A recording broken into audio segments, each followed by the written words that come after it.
Hey guys, welcome back to Toy Garage.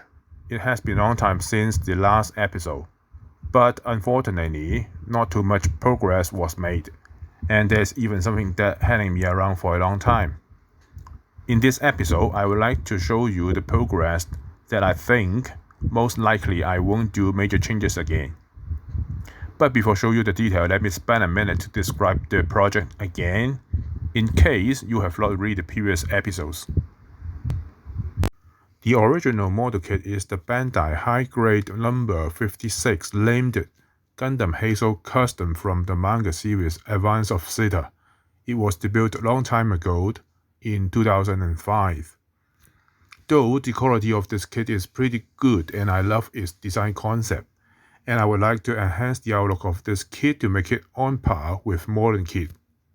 Talking about design concept, in that manga, the Hazal Gundam is a platform on which a lot of accessory and variants were developed, and most of them are not commercialized yet.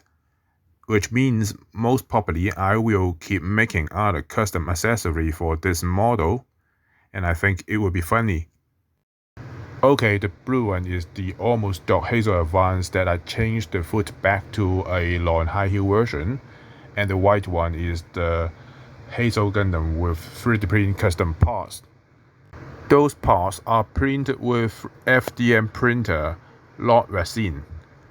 Yes, I know that for Gundam model, resin printing is definitely the way to go, but before I am satisfied with the overall result, I prefer to stay with FDM, and therefore there is no detail engraving on those custom parts. Now let's take a closer look. All custom parts can be separated into two groups. First, the lower leg assembly, and second, the custom lower body and the upper leg. Let's start with the lower leg, the key change of this project. As mentioned in the last episode, the most problematic issue of the stock model, according to my preference, is bulky, especially for the lower legs. I hope by reducing the width of the lower legs, the bulky issue can be improved. This picture shows the key dimension of the custom lower leg. In short, I have narrowed the width of the lower leg by 3mm and the foot by 5mm. The connection interface to the upper leg is not changed. That means it can be installed to the stock upper leg directly, as shown in this picture. But the connection to the foot is totally different. Let me show you. The custom foot assembly consists of three subgroups: the joint core, the foot plum, and the foot armor. There are two joints in the core. Both will let you move the foot up and downward.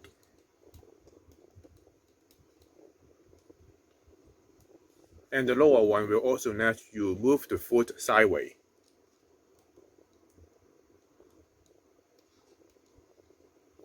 The foot palm is separated into two pieces. The front part can move up further as well as downward.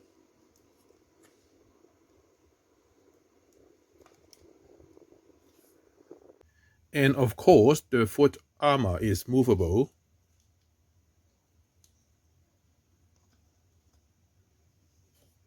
The overall width is narrowed, but it is much thicker than the stock. The style is something like the Gundam GP03. Now let's check the internal. For the lower leg, these two big side panels are connected by the middle assembly, which consists of three parts: the spacer, the wheel fin, and the lower part of the lower leg. Installation is simple. Just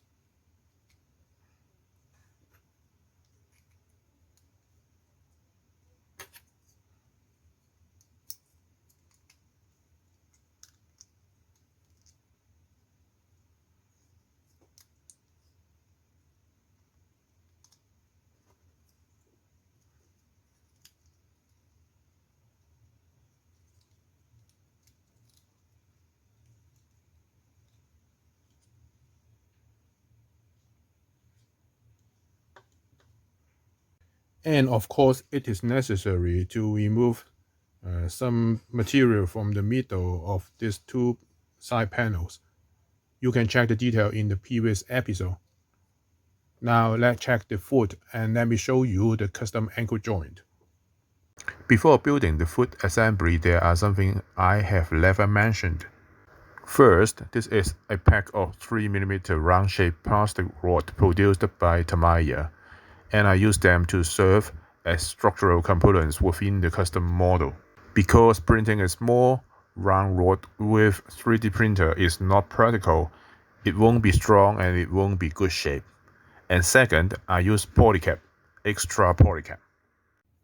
Anyway, let me show you how to build it.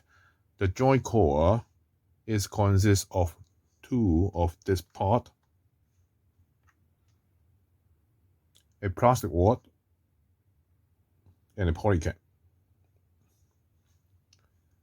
This rod and this part are already glued together, and the polycap is already applied.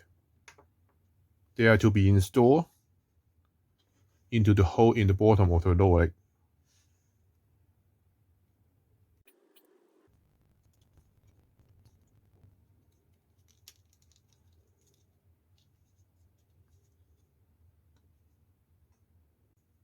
Now let's build the foot palm.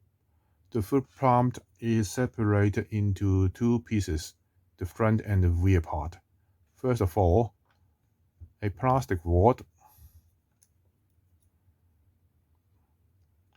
is plugged into a polycap and then glued on the top of the foot palm rear part. Another tiny piece of plastic rod is inserted sideways on the front, also with a polycap in between. This assembly is then connected to the front part in this way.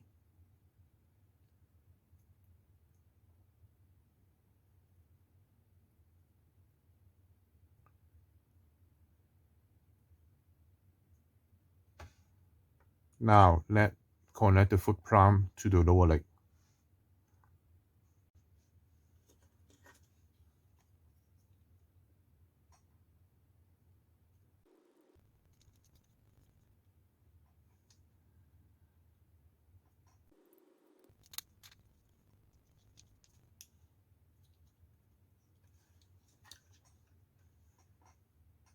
Now let's check the detail about the foot armor. It is a 3-pieces design and they are printed in this orientation, and therefore there is no undersurface and sanding job is much easy. They are stick together with a piece of raw filament and also super glue. Let me tell you, designing this part for FDM printer is challenging. Separating them into 3 pieces is just a matter of complication, but connecting them together firmly and keep the left and the right part symmetrical is not simple, because the touching area between them is so small. Finally, I decided to make a tight hold between them for packing a piece of raw filament, and the result is pretty good. But of course, I do wonder if it is necessary to separating it when printing it with resin printer. Let's see. Now, let's check the custom lower body and the upper legs. The custom parts include the bottom layer of the upper torso, which is a little bit thin than the stock. The left and the right skirt armor. I changed the design to something like the Hazal Gundam. The upper legs, it is a little bit longer than the stock. I changed the hip joint to use a standard polycap. And because the change of the hip joint, I need to change the middle part. For the left and the right skirt armor, I have changed the position of the moving joint. I have also recreated the square hole for attaching the spare magazine on both sides. Let's check the detail of the hip joint. The hip joint is a separated part and there is a standard polycap inside. A long 3mm plastic rod is glued at the bottom. It will pass through the upper leg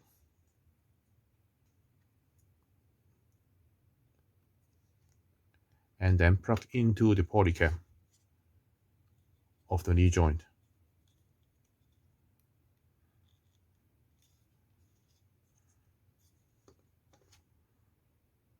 In the beginning of this video, I mentioned that I was heading around with something for a long time. It is the backpack. I want to add something on the backpack to let me mount the two booster shields in another way.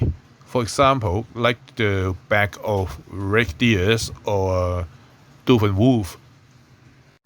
I am thinking of making an interface to let me to switch between the arms for mounting the booster shields, as well as to let me to install a pair of simple boosters for the basic Hazal Gundam. And these are the boosters, and this is the interface. Till now, I think the design is still not good, although I have spent over 2 weeks with them. To conclude, I'm pretty satisfied with the overall style of the custom model. It improves the bulky problem, and at the same time, it is not over-leaned. It now looks much modern and elegant. For the next step, I will finalize the high heel fit design and also the booster shield mounting easel. And I will also enhance the detail level for these parts, and maybe I will try to pin them with resin printer and show them in the next episode. That is the end of this episode. If you like this video, please subscribe, share it, and hit the like button. Really appreciate your support. Stay tuned and bye bye.